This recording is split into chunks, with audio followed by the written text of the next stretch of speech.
سلام به بچه های کانال گل کانال. امروز اومدیم با بازی کالاف دوباره. از بازی کالاف خیلی خوشم میاد. لطفا کانال ما رو دنبال کنید. خب میایم اینجا این داداشمون رو میزنیم.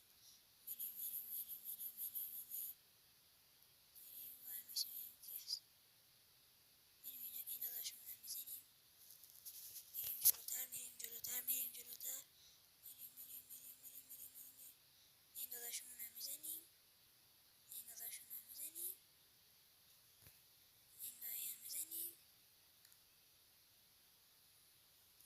بفهمکی چند وقتی بود که کالاف بازی نمیکنم، ولی الان شروع به فعالیت کردم. دوباره میریم این داداشمون رو میزنیم. اینجا میزنیمش دوباره. میریم اینجا دوباره این داداشمون رو میزنیم. یعنی فکر کنم داخل همینجا یه 10 تا هیل کشته باشه. میریم اینجا این داداشمون هم داریم میزنیمش. خشاب که عوض کردم. اینم زدیم. میریم پایین. موشک برمیدارم که بزنم. اون داداشی که اسنایپر بوده داخل ساختمون